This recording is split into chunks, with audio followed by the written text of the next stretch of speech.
Ladies and gentlemen, we're back in action, baby. I had some projects I posted in the community tabs. You should have seen that.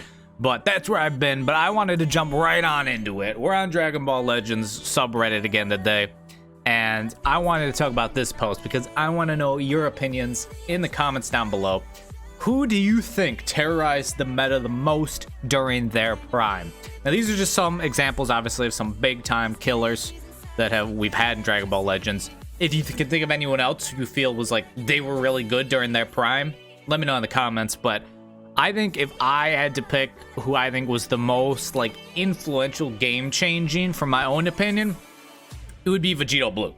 It would be Vegito Blue, because before Vegito Blue came out, we did not. You could only swap one time in, like, when you're getting comboed. You couldn't do multiple swaps.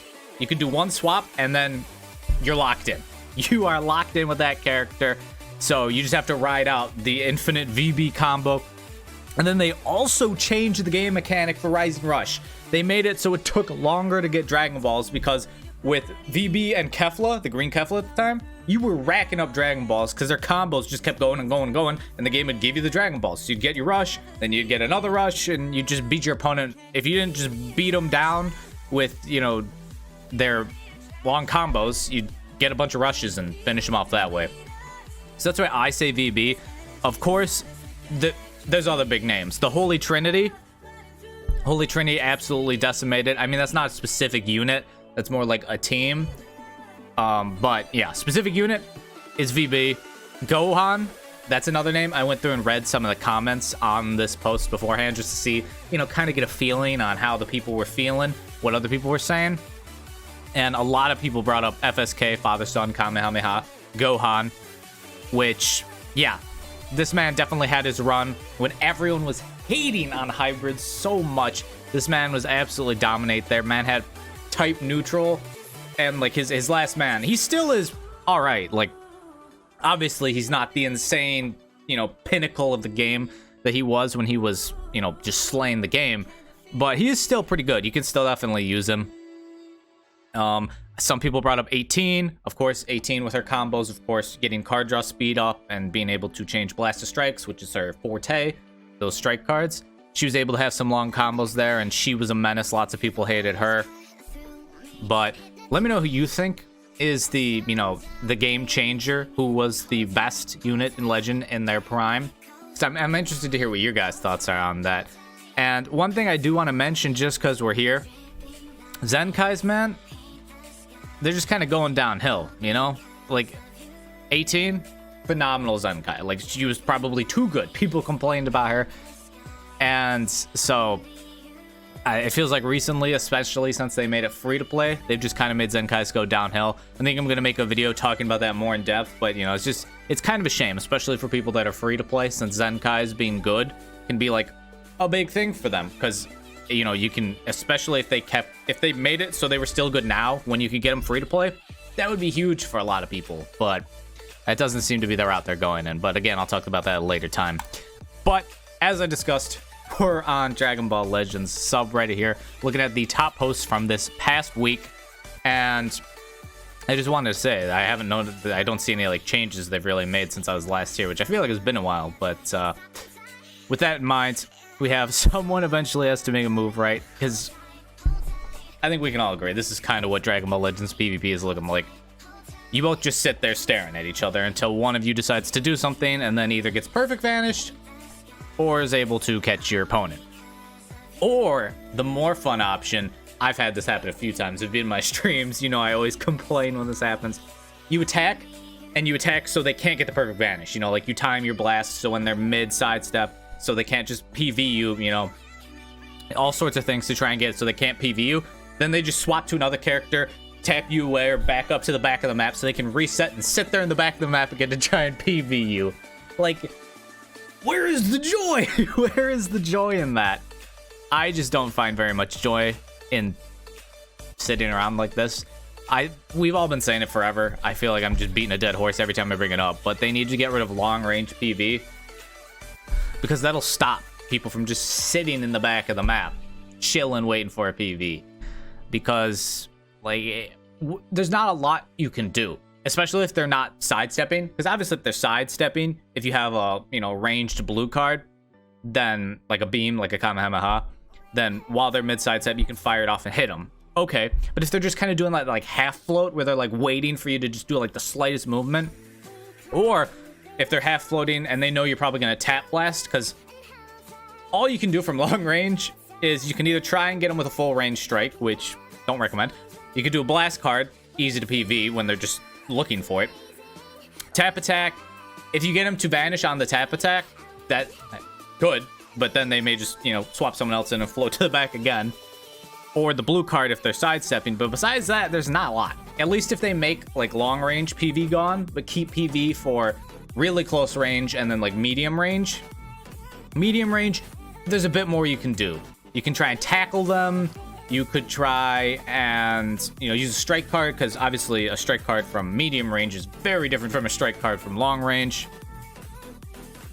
You could use the AoE greens are kind of an iffy thing, because, you know, some, like, especially with Jiren, because I've been running, you know, full power Jiren a lot, it takes a while, some of them, and so they can just back up to long range, but there's just more options, you know, at medium range for you to try and make them do something than just sitting at long range. So I think they need to fix that, and it would definitely help this problem where people are just looking at each other, because it's ridiculous.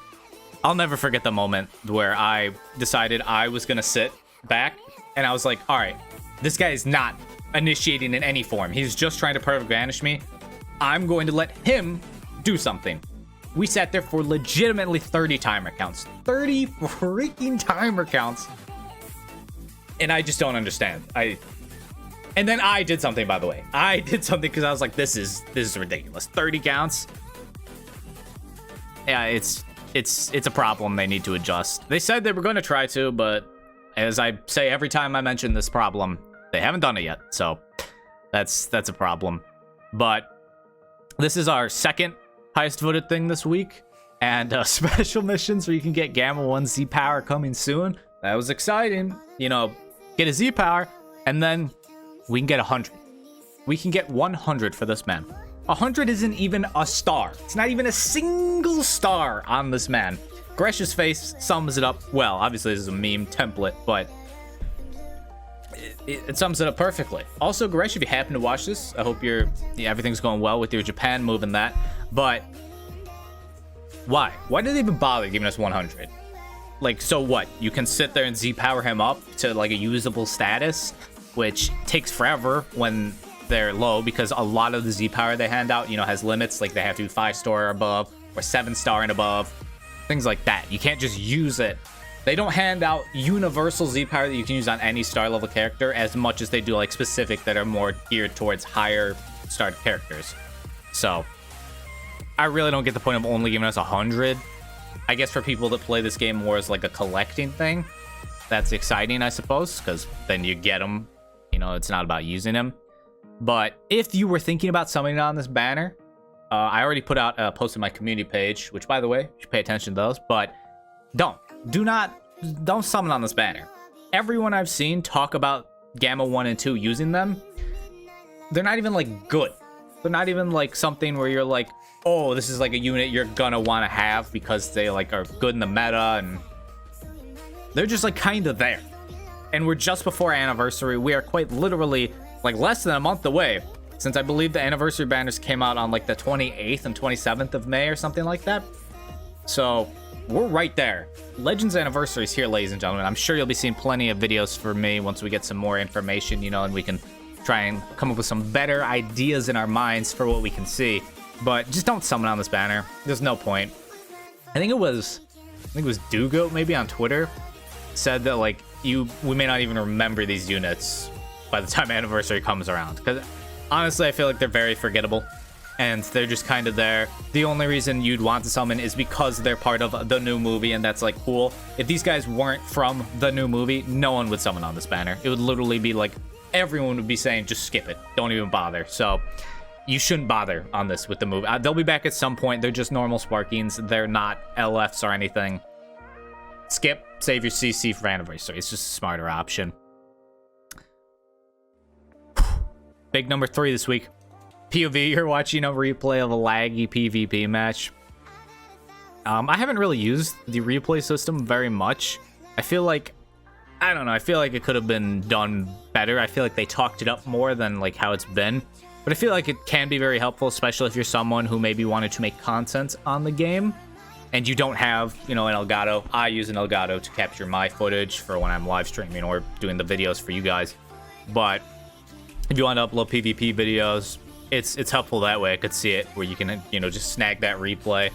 And there you go. It helps you upload the video, but I don't know. I feel like they hyped up the replay feature more than it really ended up being. It's just, I don't know. It's just disappointing to me, but that's just me. Maybe you guys enjoy it more. You can feel free to let me know in the comments if you enjoy the replay feature a lot, but yeah. Me after getting set back to step 1 on the daily stamp rally. I've actually seen a whole lot of people complaining about this. And it's, if you didn't know, you know, the dailies and legends now, there's a stamp system, and you have to log in and do the stamps every day to continue your streak towards 14 in a row, which would be 2 weeks of doing dailies. You know, 1 daily set of missions per day. And I've seen a whole bunch of people complaining that they like miss a day here or there, which makes sense. Legends isn't everyone's life, obviously. But I will say I feel like they've made the missions a whole lot easier to really do. You really just have to do, you have to play 1 PvP match or a co-op. Doesn't have to be PvP, it could be co-op, which you could do the easiest level of co-op, super quick, super easy. Then you have to spend 10 energy. You have to do 1 bonus battle mission, which you can spend 10 energy doing the 1 bonus battle mission or event.